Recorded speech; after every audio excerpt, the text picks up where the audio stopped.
Hey YouTube, I'm Jay. And I'm Em. And you're watching M and J.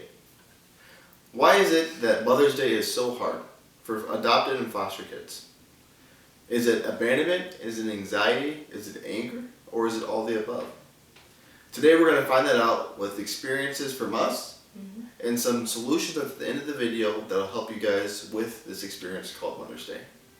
Yeah, so with Mother's Day coming up, I feel like we wanted to really address this because that, I know, was a really big pain point for both of us, definitely. For sure. In the past. And so with that, we just want to hopefully help you as the parents, but also the kiddos as well, because it can be a really, really emotional time, and I know it was really emotional for both of us.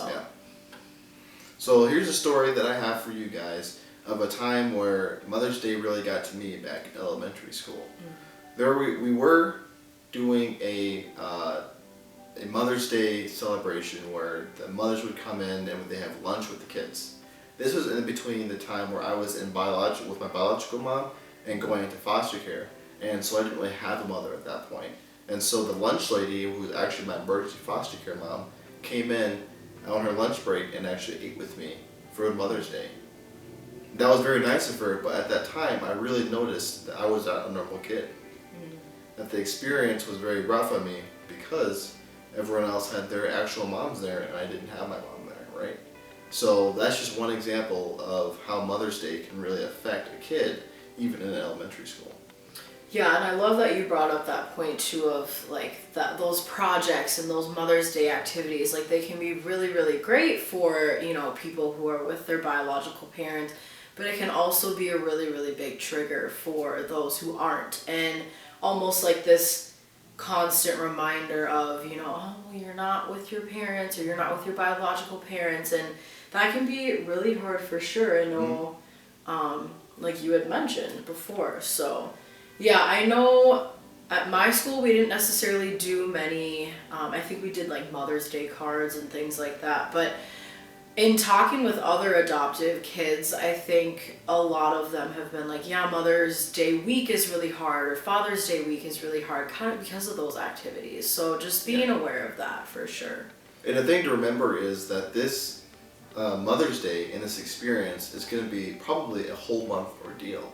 2 to 3 weeks before and maybe a week or two after, because this is a grieving time for your kids and for you, right? So just remember that this is going to be maybe a month-long thing, and it's just really hard for them. And then you have the Father's Day the next month. So this can be a really big ordeal for the kids around around that time.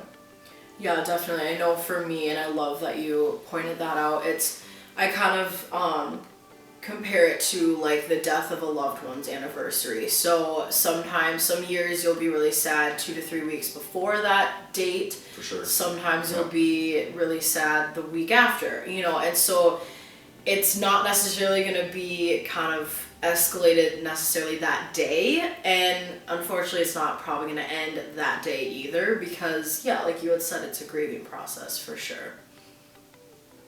And so let's get into some symptoms and maybe some solutions along these symptoms that kids might have during this time. One of them is going to be isolation and abandonment, right?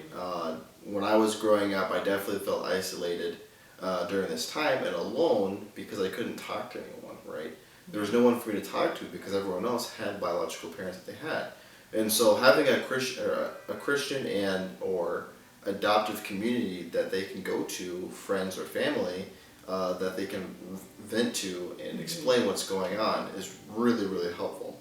Yeah, just having that safe space and recognizing as parents that if your kids don't feel comfortable sharing with their classmates or things like that, remembering that it is okay that that's their story to tell at the end of the day. I think that a lot of times, like during Mother's Day and Father's Day, like sometimes questions would come up from classmates like, oh, well, where's your real mom, or things like that. And it would get uncomfortable and it would get kind of awkward. Really, for sure. Yeah, and it's like you don't want to have to push your child to say, oh, well, just tell them that like you're adopted or you're this, because it is their story at the end of the day. Another thing is that it's going to be a continual thing that we will say throughout the video series that we'll do is that having an open and safe environment for your kids to come to you and talk to you about these things is extremely important. Yeah, definitely. So please have that open environment and understand that these kids are going through a lot at this point. Yeah, definitely. Well, and like I said in the last video too, like where there's silence, there's always room for shame and guilt. And we don't want that. And I know you as parents don't want that either. And at the end of the day, your kid might not be able to open up or feel like they want to open up to you because, you know, you're their parents and things like that. But being intentional, being consistent, creating that safe space for kids is just so important. Yeah. So another thing that we can talk about is physical and verbal lashing out, right? One, let's teach kids how important it is to have a bubble. Yeah. But also, let's teach kids and teach you guys that it's okay to have time apart. What I'm saying is they need time to process. So if they lash out at you and they walk away, don't go storming off. Don't go storming off after them because they might just need time to feel their feelings. So it's okay sometimes to let them go for an hour, and then when everyone's cooled off, come together, reevaluate, and talk about what's going on. Yeah, and I think too, like, I love that you said that because then I will say the opposite. Like, sometimes it's good to be able to, you know, and I think it just differs from child to child, and hopefully you know your child by now, but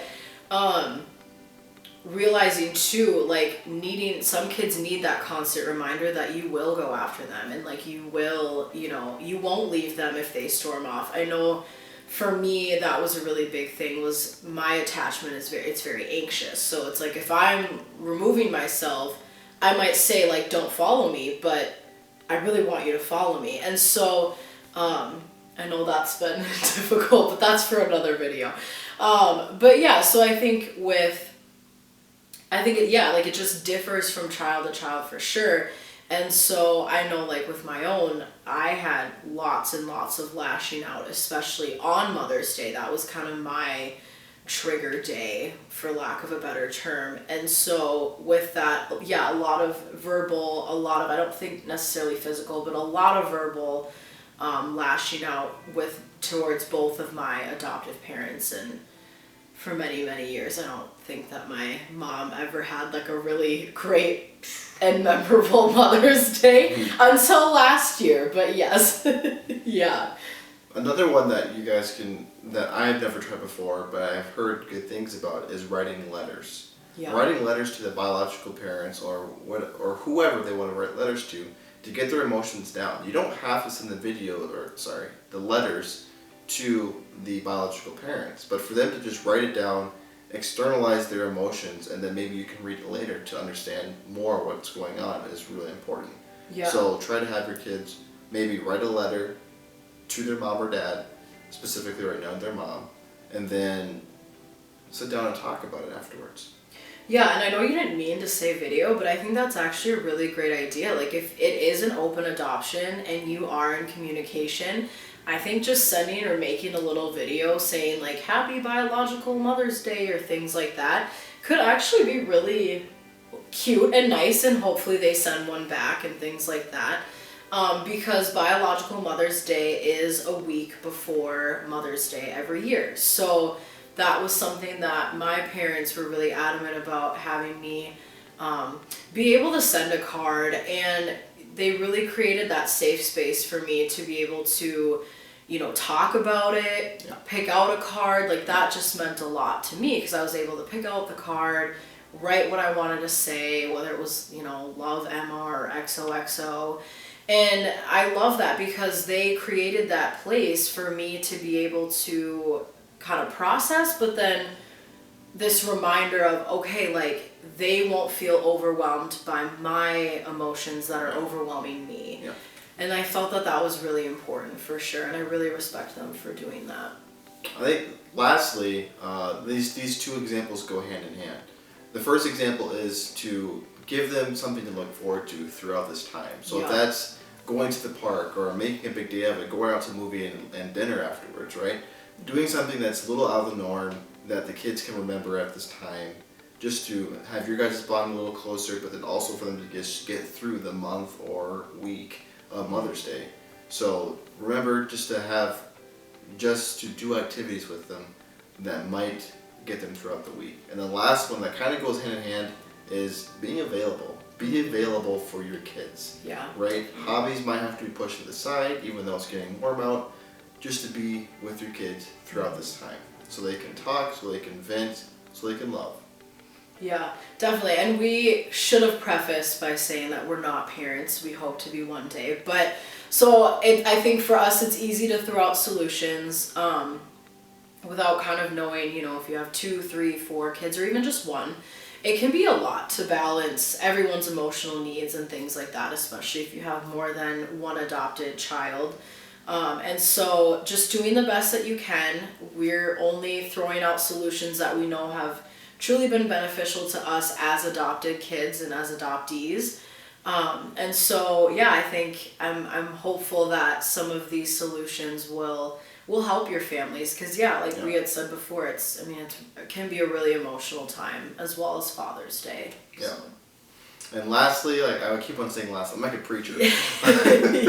Lastly, please like, subscribe, and comment down below. Share this video so the channel can grow and the community can grow.